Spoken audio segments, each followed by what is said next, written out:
Hello, everyone, and welcome to The Passage. My name is Johanna Rupp, your host for tonight, and as always, I'd like to begin by thanking each and every one of you for supporting your local independent bookstore. It's really amazing the kind of quality events that we can have because of your support. It's just completely enriching to our whole community, so I really appreciate that. Today we are thrilled to welcome Austin Kleon, a self-described writer who draws.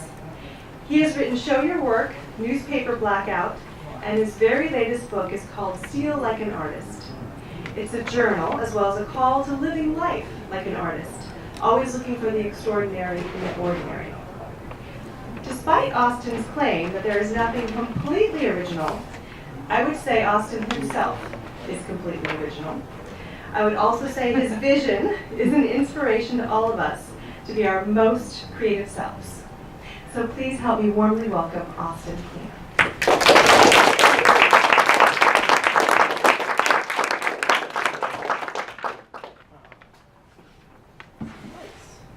Hey y'all. Thanks for coming tonight. It's been a big day for me. I started at Lucasfilm this morning, and then we went down to the convention center, and now we're here. So we did the full San Francisco tour. And I know you could be doing anything else, but you came here tonight, and I appreciate it. I'm going to do probably 20-25 minutes, and then we're going to leave lots of room for Q&A, so if you have questions later, that's my favorite part of the night, when you get to talk and I get to talk back at you. So I'm going to get right into it. The first thing if you need a refresher, the first kind of thing I got known for are these things called newspaper blackout poems. And what I do is I take an article from the newspaper and I start making boxes around words that pop out at me. And then when I'm done, I block out everything I don't need. This is what it looks like when I'm done. Sort of looks like if the CIA did a haiku. So I'm from Ohio, but I live in Texas now, and this is my ode to Texas. In Texas, there is nothing but Texas. This one's called Overheard on the Titanic. I mean, yes, we're singing, but the music is exceptional.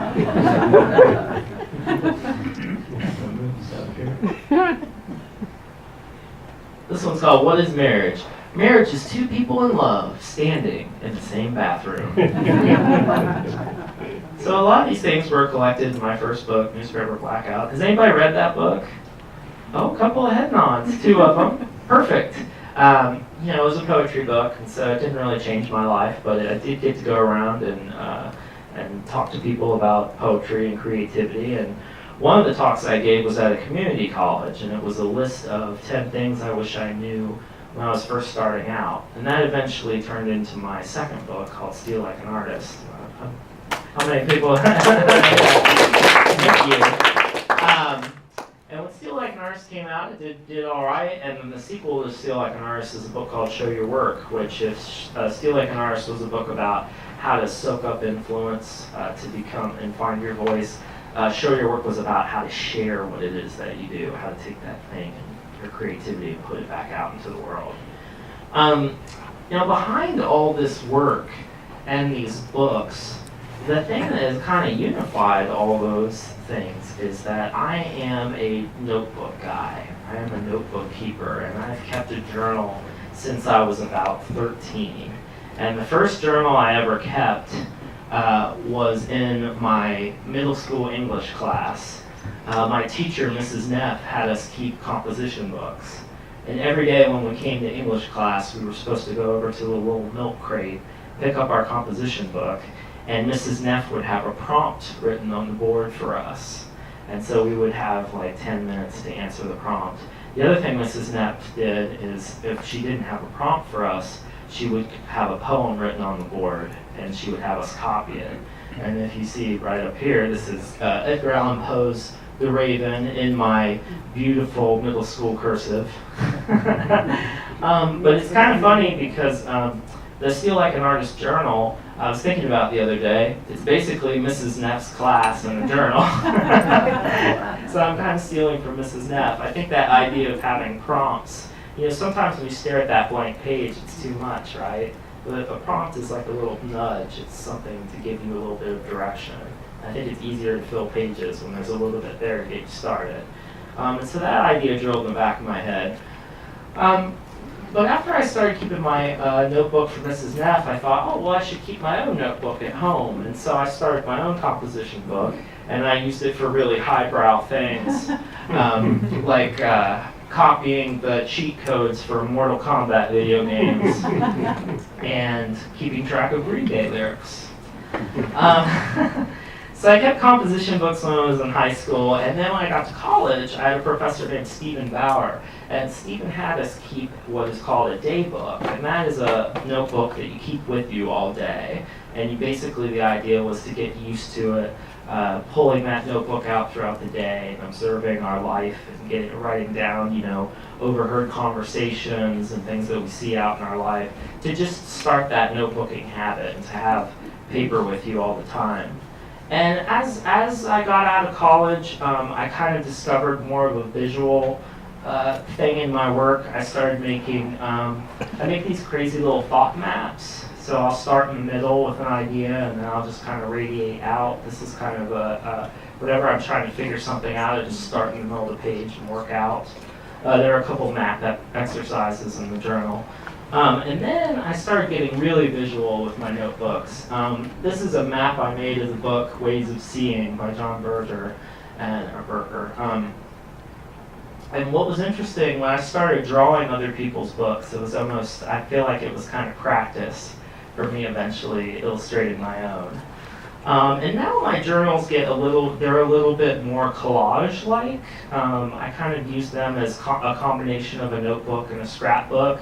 This is a journal from the Steal Like an Artist tour, and I like to mix the mundane and the highbrow in my books, and so you'll notice my Gold Bond medicated powder sticker and my ibuprofen bottle label. I also, I do a lot of weird diagrams and visual exercises, and I love cutting stuff out of the local newspaper. This was an article about the Vivian Maier show that I cut out of the Chronicle when I was here before.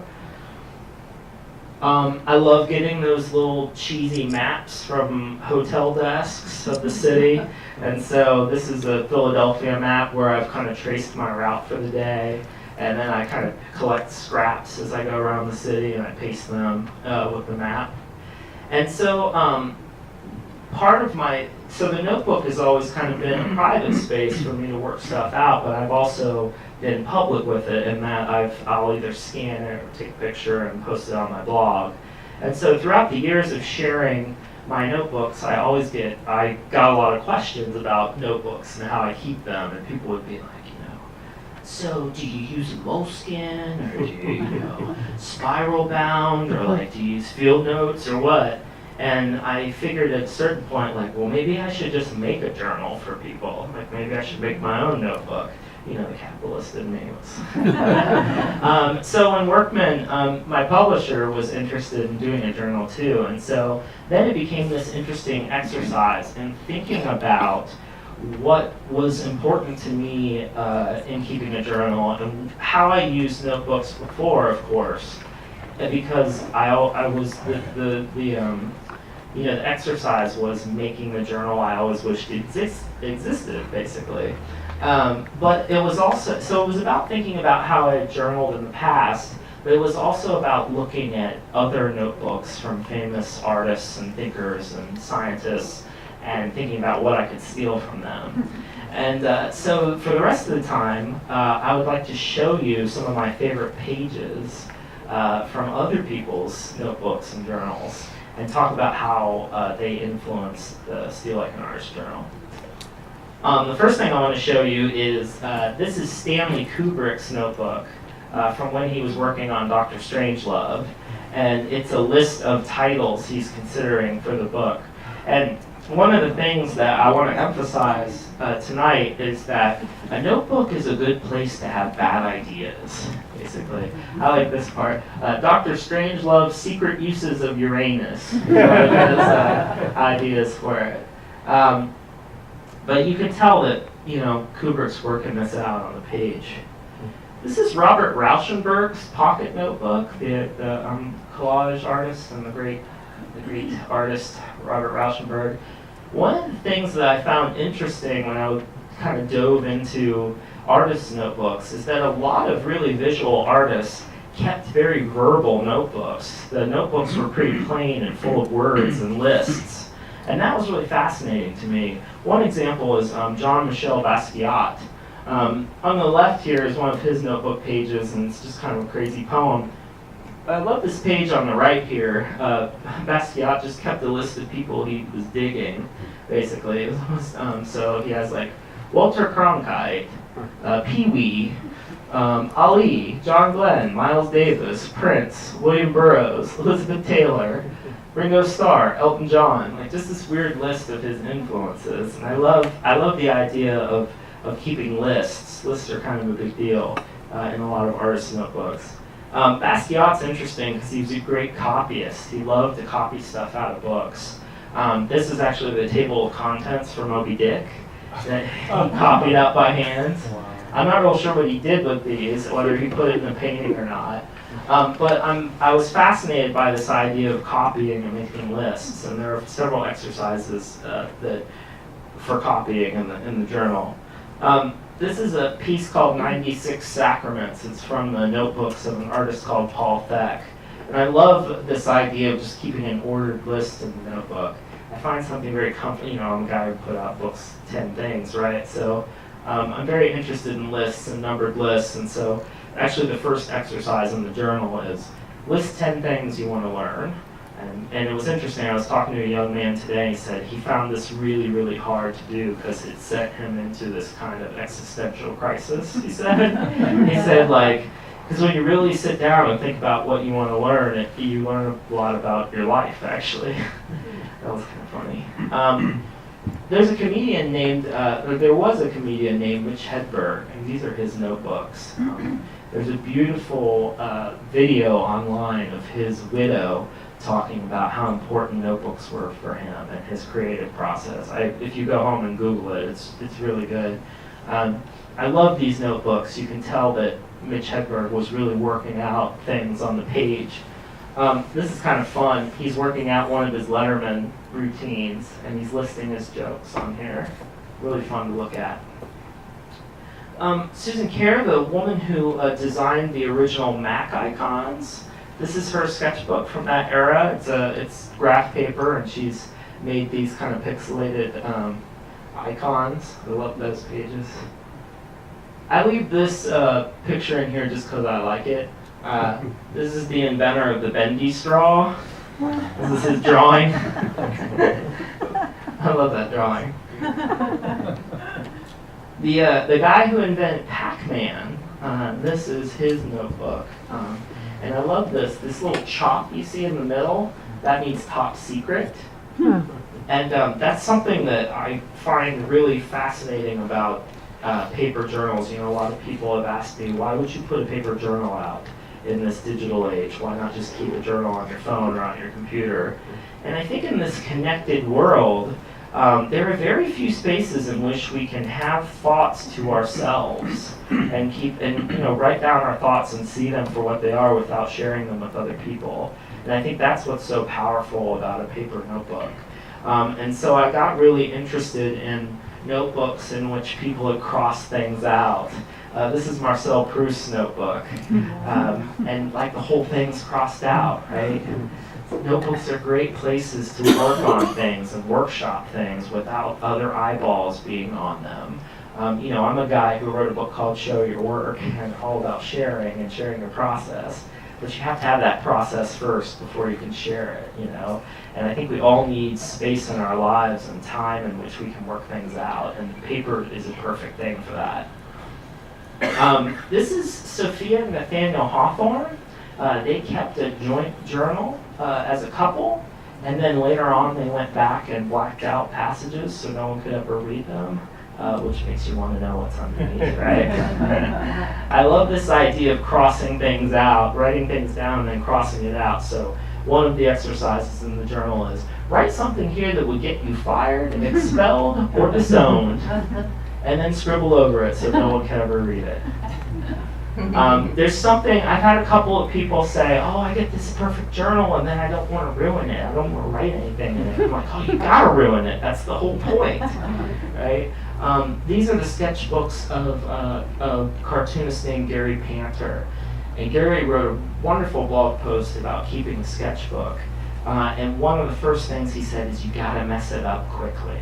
You gotta get that first scribble down on the page and make your mark on it, and then the rest is gravy.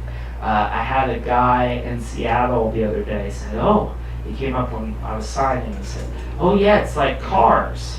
Journals are like cars. And I said, really? Well, what do you mean journals are like cars? He said, you know, when I get a new car, I just go ahead and put a ding in it. And then after that, I'm relaxed. And I just drive around. I said, okay, yeah. You know, you got to make that first mark and own the journal, because it's not mine, it's yours when you buy it. And then you put your own stamp on it. These are the notebooks of a guy named Ron Rigi. They're tour notebooks, and I love how abstract they are. You can tell he's using them for distraction, you know, like sitting in the airport and just kind of doing this kind of meditative drawing. I love these.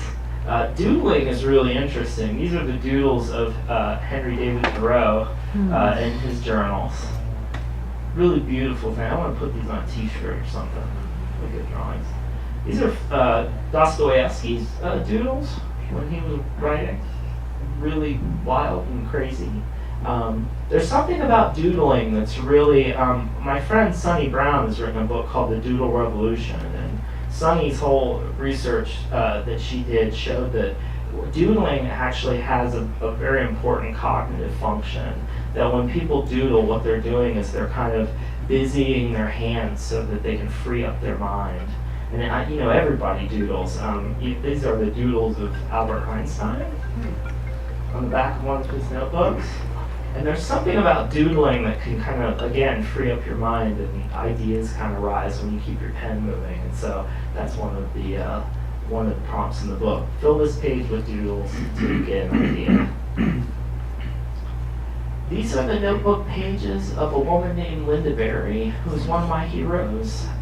What Linda does is when she's working throughout the day, she keeps a legal pad next to whatever she's working on. And when she gets stuck, she just goes right over to the legal pad and starts doodling. She just keeps her pen moving. And she keeps her pen or ink or her paintbrush moving until she gets that idea and she can get back to work. I love that. This is by a guy named Tom Galls, who's a cartoonist. And this is one of my favorite sketchbook pages because it has everything in it. It's got a list, it's got a numbered list, it's got stuff that's crossed out, it's got thumbnail sketches. It's got everything on here. You can tell that Tom is thinking on the page. He's trying to come up with this cartoon. And that is something that I really want to emphasize, is that sketchbooks, notebooks, journals are for working stuff out on the page. It's not that you have an idea and then you put it down in your journal, although that happens too. The idea of journaling and keeping a notebook is to actually find what it is that you're carrying around in your noggin, and to make an appointment with the page, as Mary Oliver says, to make that appointment with the page so you can bring forth what you have in your head. These are the ledger books of Edward Hopper, the painter. And what Hopper would do is after he finished a painting, he would sketch it in his ledger, and then his wife would take down all the details of the painting, including who they sold it to and for how much. I love this idea of having a paper record of what you've done. I keep this in here just because I like it. This is an illustrator's packing list. It's just a drawing list. This is what you draw if you're Picasso and you're on vacation. Amazing little drawings. But not everyone has to be a Picasso to draw. Can anyone guess whose drawings these are? Does anyone know? Ross, Chat, no. Steig. You know, you're the second person to say Steig. this week. These are actually Roger Ebert's doodles, the film critic. Ebert he took a class one time in which his teacher taught him the value of sketching. And what Ebert would do is before he went to the Cannes Film Festival, he would buy a new notebook and a fountain pen. And what he would do is when he had a little time off, he would sit somewhere in a cafe or at the concert hall, and he would draw. And he said it's not about being good, it's about looking and getting ink down on the page. And he said everyone can do it, and there's something about drawing that it helps you see. It helps you see your world. Now, not everyone feels like they have artistic talent, and they can be timid about drawing. And so I think one of the best ways to get started drawing is to trace. And so one of the prompts in the book is to trace a shadow. Something simple as that, just that pen moving. I'm a big fan of the writer Nicholson Baker. And one time in an interview, Nicholson Baker said, instead of trying to record all of your day in your journal, just think about the best moment of the day. He said, there's something about focusing in on the best moment of your day. You figure out what you really value in life, and these images come forth that you can then use in your work. And so my friend Frank Chimero, he put out this little self-published diary called the Being There Diary. And it was every day, the question was just, what was the very best moment of your day? And so I stole that from Frank. And one of the assignments in the journal is, what was the best thing that happened yesterday, last month, and in the past year, and in your life? This is the musician Nick Cave. This is his weather diary, which is exactly what it sounds like.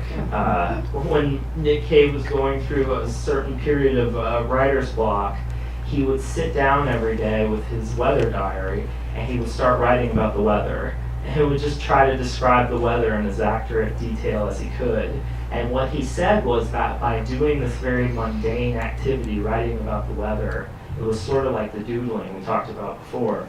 These ideas would come to him, and then he could go and work. And so I kind of modified that assignment. One of the assignments is for 1 week, sit or stand in the same spot for 15 minutes. And each day, write down the most interesting thing you see and hear. And it's interesting how standing in the same spot, you see different things. This is one of my favorite notebook pages.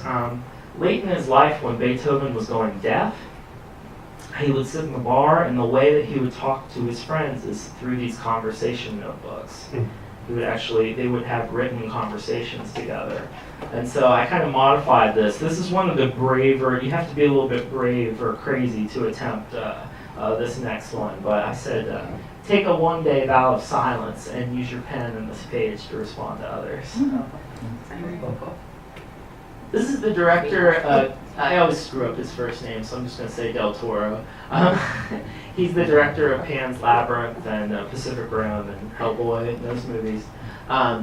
These are his beautiful sketchbooks, and one of the things Del Toro says about keeping a sketchbook is he wants his daughters to see him keeping a sketchbook because he wants them to know that being an adult is fun.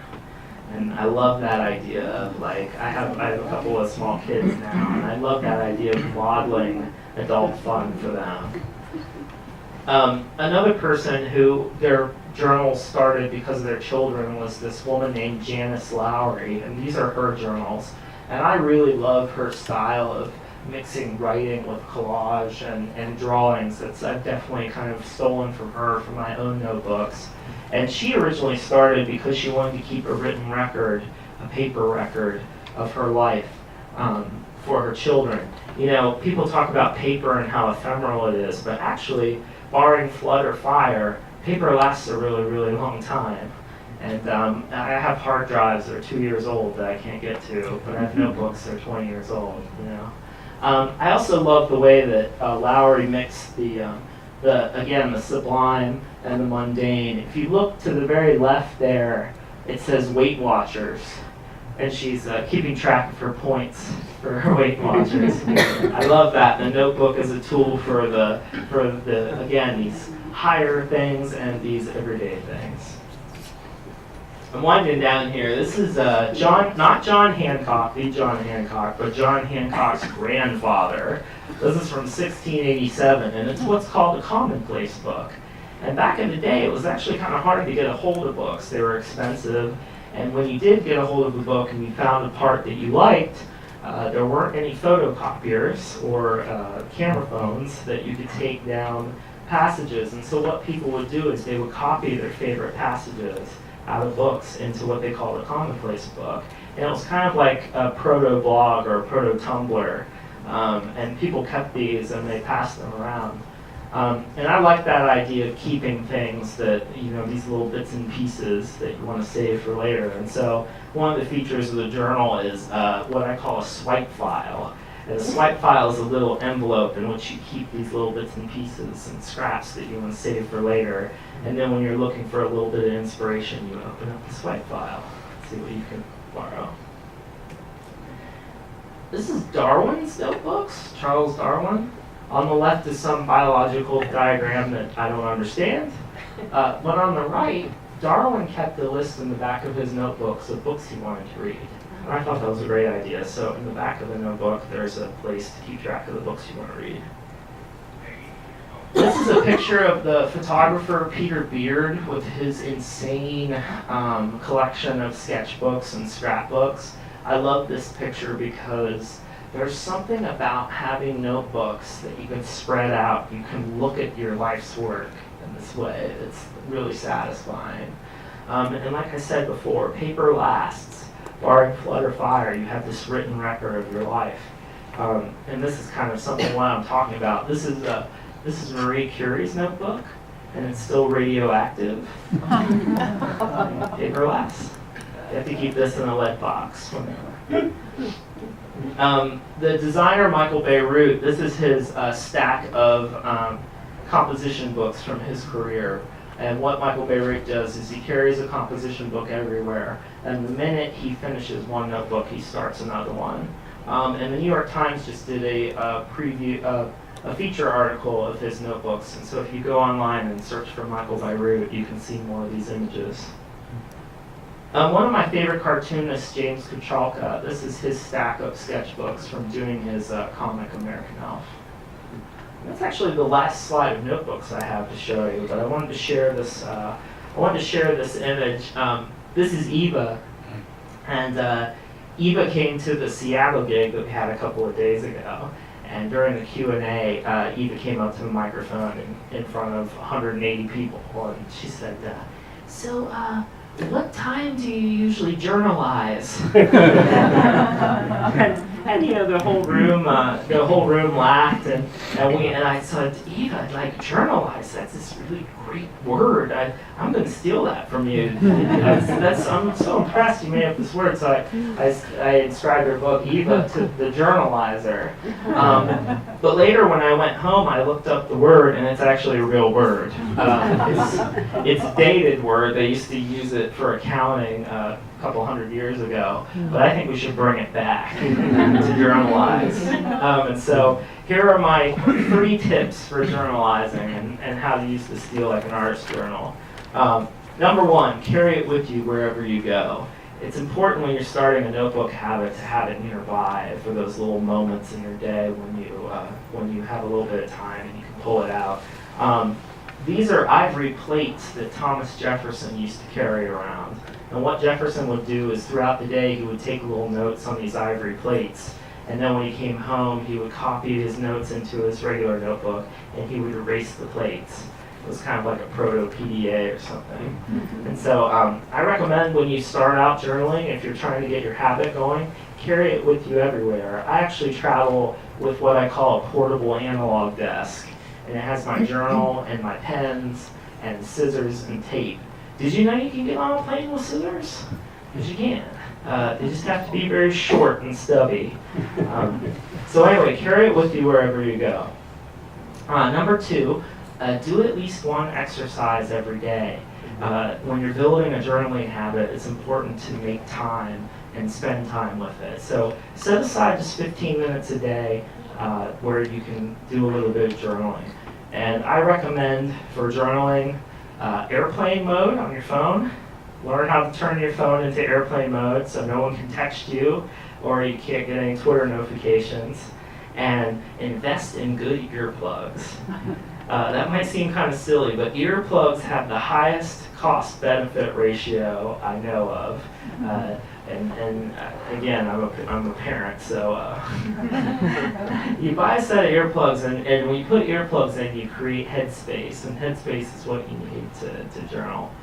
And the idea of doing something every day, you've probably heard other authors up in Q&A saying, one page doesn't seem like a lot, one exercise a day doesn't seem like a lot, but you do it for 365 days, and you have enough to fill a book or a journal, and so stick with it. And that goes to the third point. Just repeat the first 2 steps until all your pages are full. And that's all I got for you tonight. Thank you.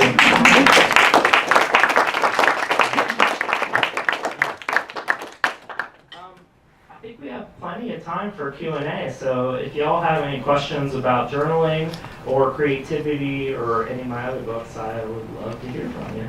Yeah. I wanted to ask you, after seeing all those journals you've kept over the years, you've obviously been doing it for a really long time, and it's part of your life stuff, but your life has changed quite a lot, I would imagine, now that you've got all this attention. Yeah. How does that affect your journaling? In other words, are you journaling now thinking people are going to see this, and does that affect the way you journal? Good question. Great question. They've gotten more important to me because as I've gained an audience, I was a little bit more freewheeling when I was younger with what I shared online because no one was watching, right? And I was still forming my identity. And now that I'm a public person and I have an audience and people read things, having a private space for me to work out ideas is even more important than ever. And so my journals are even closer to me now, more important. I actually share less from my journals than I used to. I used to share sketchbook pages almost every week or every day, a day. And now they're more private spaces for me. And it's become even more important to me. Any other questions? Yeah. Did you look at Mark Twain's journals? I understood he kept talking. Was there anything interesting there? Yeah, Twain is very interesting. He kept a great pocket notebook, and it even had his Mark Twain, Connecticut on the cover. Twain's interesting to me because he was obsessed with scrapbooking, and Twain actually tried to patent his own scrapbook, which a lot of his business endeavors did not go super well. But yeah, Twain's notebooks are very interesting. If you look up Twain's notebooks online, you can find that little pocket journal they kept. But the scrapbooking thing was very interesting to me. We think about these people in the past, and they all kept little now you have your blog or your Tumblr or whatever, and you collect things that you're looking at, but people always did that. People always cut things out of the newspaper or little periodicals and stuff for inspiration. Yeah. Did you do a lot of your research of finding those examples online, or did you go to libraries and places where you could actually see them? Great question. So most of these are from my personal file. I've always been interested in artist notebooks, and so a lot of these are from 10 years of just collecting things and keeping them on my blog. Most of these come from my personal, my blog files. But it was funny, I had a guy who works in archives a lot came to one of the talks, and he said, every city in America has some great archive, and he's like, you can go to any of them and just ask them, can I see so-and-so's notebooks, and they'll bring them out, and a lot of them will let you take pictures. And it really inspired me, because usually what I do is just go to an art museum when I'm on the road and I have any spare time. One of the things I'm really looking forward to when I get back home in Austin is we have the Ransom Center there, which is one of the biggest literary archives in the country. And I look forward. I'm gonna spend some time every week. I'm gonna go in there and look at the originals. The Hawthorne Journal that I showed, that I actually saw in a show at the Morgan Library, which in New York, and they always have beautiful notebooks and shows. But that was a diary exhibit, actually. So come to think of it, I guess I've been thinking about journals and diaries for a while. Have you heard of the artist who's gone now, Margaret Kilgallen? Yes. Yeah, she Um, used a lot of that, right? But Yeah. kind of a journaly art. Yeah, she was married to a San Francisco Yeah. artist who was married to Barry McGee, and there's some footage of them in the movie Beautiful Losers. And I love her stuff. I'm a new convert to her, actually. Oh, really? I hadn't known about her stuff until about a year ago. Yeah. Margaret Kilgallen, I think is her Right, name. right. Yeah, really interesting work. I think Barry, of course, is still making work. I saw a beautiful show of his at the Oakland Museum of Art. Really? one His year. stuff's decent? Yeah. It's not that crass Peter Max palette? Oh, no. No, Barry McGee's stuff is great, yeah. And he's a Bay Area artist, so hometown guy. Yeah, she's great. Yeah. Aside from yourself, is there any artists that come to mind who are kind of exemplifying the ideas you put in to show your work? That are kind of like, that are not like super, like, that could get away with showing like a little scrap because they have such a body of work that's so enormously awesome, but just like somebody who's probably going to show things that maybe aren't that great. Oh, gosh, that's a great question. Can you repeat it? So the question was, do I know of anyone who's showing, like, who was kind of doing the show your work stuff and showing stuff that is really processy, that's not, like, perfect and finished? What about Shrigley? Oh, yeah, David Shrigley. Well, his finished work is very processy, but I don't know. I'll tell you people who I just think do it well. And it's funny because they're usually people who are already good artists. One guy who I adore and who's become a friend of mine is a guy named Oliver Jeffers, he's a children's book illustrator, but he also does beautiful paintings, and he's a fine artist. He's done like videos for YouTube and stuff like that. And Oliver, one time I said, you really do the show your work. I was having breakfast with him in San Antonio when he was there for a book conference, and I said, you do the show your work stuff really well. Is that intentional? And he's got this great Irish accent, which I won't try to do. Oh yeah, he's like he said, I had a guy say just share something every day, and of course he didn't know that I had a chapter in the book called share something small every day. And so Oliver's great. I'm also interested in how established artists who already have that eye and that voice, how great they are when they really dive into social media. So someone like Linda Berry, who I mentioned before, she has a Tumblr that is so fascinating and so good that she keeps for her classes. And it's really good because she's really good. Wayne White's Instagram is amazing, the word painter and puppeteer Wayne White. I actually own one of his paintings now, and it's great because I have the Instagram pictures of him working on underpainting. And so I have the painting in every stage of the process because I've saved the pictures from Instagram. So it's kind of cool. I was just thinking when you mentioned that on Facebook, I put a lot of my art, writing, etc., and I get, various amounts of applause, etc. But I found that it kind of turned me into a bit of a barking seal. So what do you think of that particular phenomenon, which I wasn't that proud of? Human spam. That's what I call human spam. Yeah. When you get a little barky, that's a little too much. If human spam is a condition, the prescription for me is to start turning a light outwards, to shine a light out on the other artists and people you admire who are doing work that you're doing. I always think that, if you ever feel like you're being too self-promotion-y, promote the work of others. And that's the way you kind of give back, or listen and read and share what you're doing that's not all about you. And that's always what kind of works for me.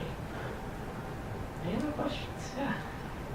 From my perspective, you're a younger guy, and so I just wonder, you've met with all this success in what you're doing. What do you see for your future? Do you see what would be on your list of 10 things I want to do, or just one thing you want to do, like be a great curator, or run a museum or a big library or something? That's a great question. I've been really lucky and had, I'm 32 and I've had a lot. I never thought I'd be doing this for a living, and I'm inspired by like people like local guy Dave Eggers. I think what Dave Eggers did with his very early success, the way he turned that into McSweeney's and then 826, and now he still has his own practice. I think that's really inspiring. I would like to figure out how to do something that's a little bit bigger than me, that can kind of run itself. And really what I don't want to do is I just don't want to squander my goodwill. I just want to keep doing decent work and to not squander the blessings I've had, really. And so I'm really I love art museums. I would love to like curate a show. I'd love to do my own art show. I would love to teach more. I really enjoy teaching. I did a gig a couple of weeks ago with some high schoolers where we ran a bunch of blackout poetry workshops, and I enjoy the classroom and teaching.